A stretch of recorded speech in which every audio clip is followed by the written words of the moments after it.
Di sebuah kota kecil bernama Wirasari, terdapat sebuah persimpangan rel kereta api tua yang membelah jalan utama desa.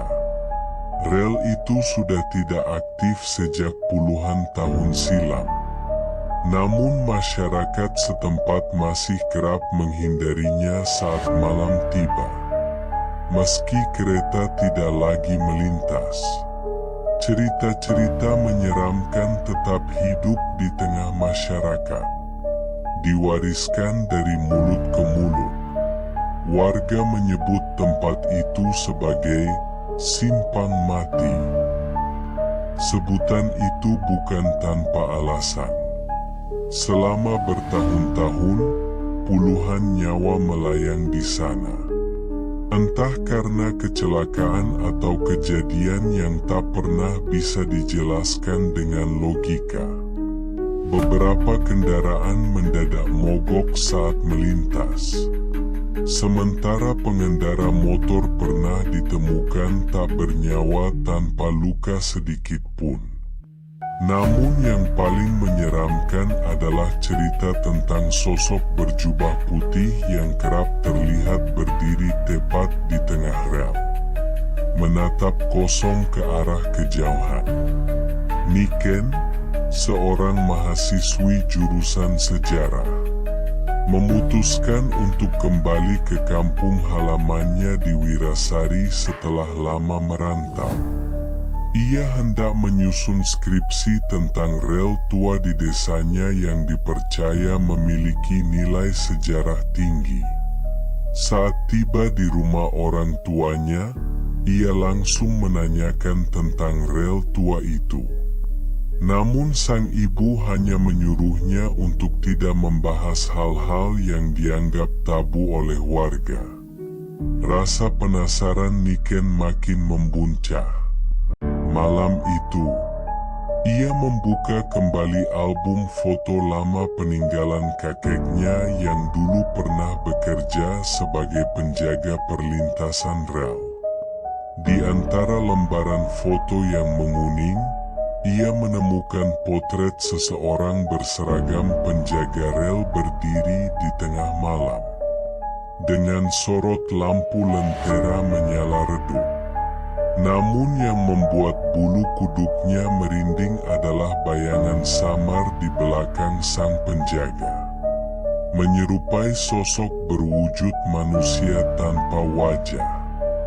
Beberapa hari kemudian, Niken mengunjungi tempat itu saat siang hari.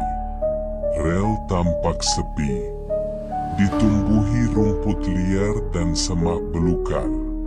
Palang besi yang dulu berfungsi menutup jalan kini berkarat dan hampir roboh. Ia mengambil beberapa foto dan mencatat lokasi untuk referensi.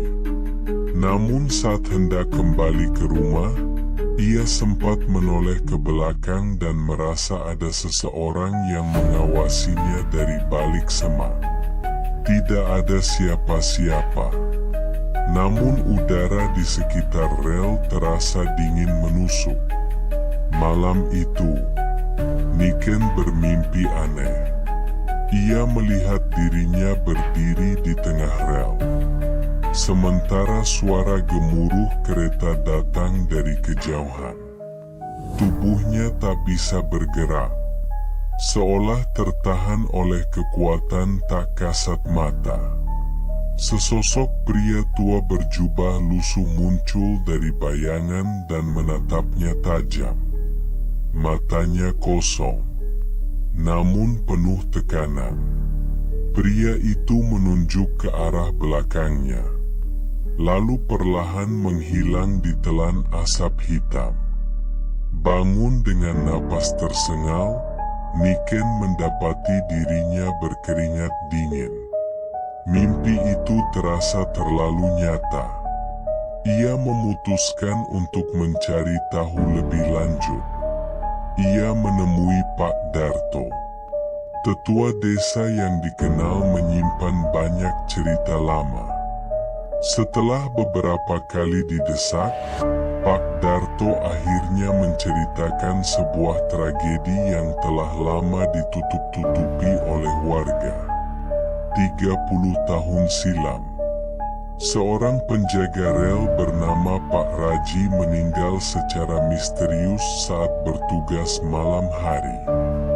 Ia ditemukan tergantung di pos jaga, dengan mata melotot dan lidah terjulur. Tidak ada tanda-tanda kekerasan. Namun anehnya, tak ada satupun warga yang mendengar atau melihat kejadian itu.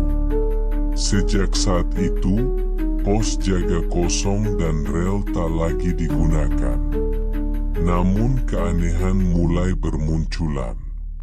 Suara kereta di tengah malam, sosok pria tua berkeliaran di sekitar rel, hingga perasaan mencekam yang menyelimuti siapapun yang melintas di sana. Pak Darto percaya bahwa arwah Pak Raji belum tenang. Ia diduga mati dalam dendam atau menyimpan rahasia besar yang belum terungkap. Banyak warga yang mencoba membongkar kisah itu mengalami gangguan. Dari mimpi buruk hingga sakit tanpa sebab. Pak Darto menyarankan Niken untuk berhenti menggali masa lalu yang kelam itu. Tapi Niken terlanjur terjebak dalam rasa ingin tahunya. Beberapa malam kemudian, Niken memutuskan untuk kembali ke rel tua itu. Kali ini ia membawa kamera dan alat perekam suara, berharap bisa merekam fenomena aneh sebagai bahan penelitiannya. Ia tiba di sana sekitar pukul 11 malam. Suasana begitu sunyi. Hanya terdengar derik serangga dan suara angin menggoyangkan pepohonan. Niken berdiri di tengah rel, menyalakan kamera, dan mulai berbicara ke dalam mikrofon. Baru beberapa menit merekam, ia merasakan tanah di bawah kakinya bergetar. Tidak ada kereta, tapi suara gemuruh itu makin lama makin nyata. Dari kejauhan, kabut pekat mulai turun, menyelimuti jalur rel seperti tirai misterius. Di tengah kabut, terlihat sosok bayangan bergerak perlahan ke arahnya. Sosok itu mengenakan jubah lusuh, dengan wajah yang tidak terlihat jelas. Niken terpaku. Udara di sekitarnya mendadak membeku. Kamera yang dibawanya mati seketika. Suara gemuruh makin keras, seperti kereta datang dari alam lain. Sosok itu kini hanya berjarak beberapa meter darinya. Tanpa bisa bergerak, Niken hanya bisa menatap sosok tersebut yang kini mengangkat tangan, menunjuk tepat ke arah pos jaga tua di tepi rel. Dan tiba-tiba, semuanya menjadi gelap. Niken tersadar dalam keadaan terbaring di tengah rerumputan liar. Kabut telah sirna, dan langit mulai berpendar abu-abu pertanda fajar menjelang. Kepala terasa berat, sementara tubuhnya menggigil karena embun yang menempel di sekujur pakaian. Ia menoleh ke sekeliling dan melihat rel tua itu masih di tempatnya, namun seolah lebih sunyi dari sebelumnya. Ia buru-buru bangkit dan memeriksa kameranya. Perangkat itu mati total, bahkan tak merespons saat tombol dinyalakan. Ketika ia membuka tas, alat perekam suaranya rusak, seolah telah meleleh karena panas. Sesuatu jelas telah terjadi malam tadi. Namun tak satu pun bukti yang bisa dibawa pulang. Sesampainya di rumah, Niken mencoba menceritakan kejadian itu pada ibunya. Namun sang ibu hanya menatapnya dengan wajah pucat. Lalu mengambil sehelai kertas dari dalam laci tua. Di sana terdapat potongan berita koran lama, mengisahkan tentang kematian penjaga rel bernama Raji. Namun yang mengejutkan, di pojok bawah kertas itu ada tulisan tangan yang tak dikenalnya. Dia tak pernah pergi, dia hanya menunggu. Hari-hari berikutnya, Niken mulai mengalami kejadian-kejadian aneh. Pagi hari ia sering terbangun dengan bau asap dan besi panas di sekitarnya, seperti berada di dalam lokomotif tua. Cermin kamarnya memantulkan sosok bayangan berdiri di belakangnya. Namun saat menoleh, tak ada siapapun. Beberapa malam bahkan terdengar deru kereta dan suara peluit panjang yang membelah kesunyian. Suara dari rel yang seharusnya tak lagi hidup. Rasa takut berubah menjadi obsesi. Niken kembali ke persimpangan kereta. Kali ini di siang bolong. Ia berharap menemukan jejak apapun dari malam itu. Namun sesuatu membuatnya terpaku. Pos jaga tua yang dulu rusak dan ditinggalkan, kini tampak seperti baru direnovasi. Jendela kaca utuh, lentera tergantung rapi, dan suara ketikan mesin tik terdengar samar dari dalam. Langkah Niken gemetar saat mendekat. Ia menengok ke dalam pos jaga, dan untuk sesaat melihat sosok pria tua berseragam sedang mencatat sesuatu di atas meja. Namun dalam sekejap, semua kembali kusam dan berdebu seperti sebelumnya. Sosok itu menghilang, dan keheningan kembali mengambil alih. Kejadian itu menegaskan sesuatu.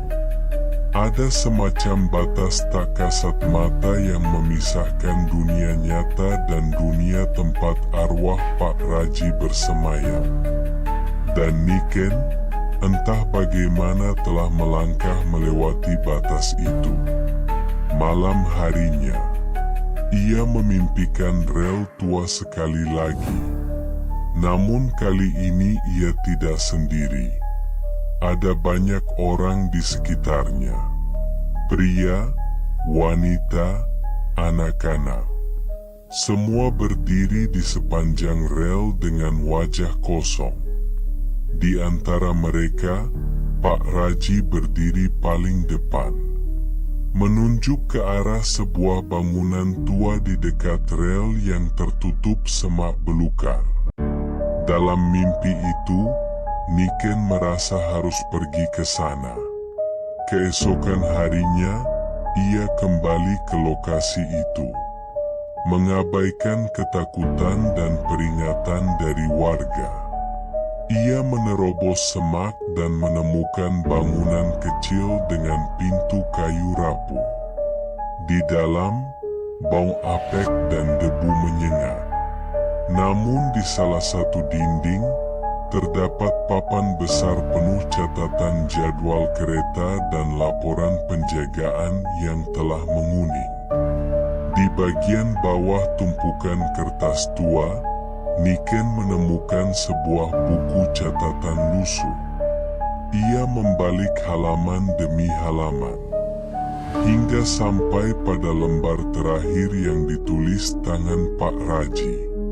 Di sana tertulis pengakuan terakhir, bahwa ia pernah membiarkan sebuah kereta melintas tanpa menurunkan palang, karena tertidur di pos.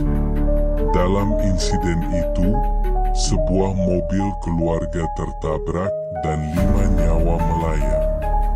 Pak Raji dihantui rasa bersalah, namun tak pernah mengaku.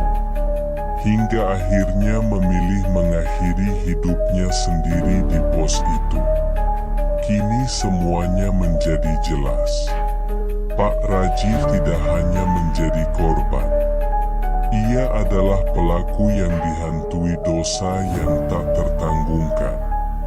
Arwahnya tetap tinggal, menunggu seseorang yang cukup berani untuk membuka kebenaran yang terkubur. Dengan gemetar, Niken membawa buku itu ke balai desa dan menyerahkannya kepada kepala desa.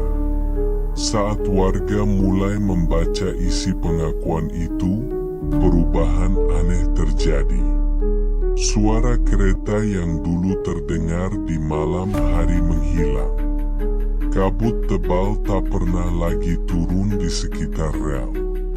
Bahkan sosok berjubah putih yang menghantui simpang itu tak pernah terlihat lagi.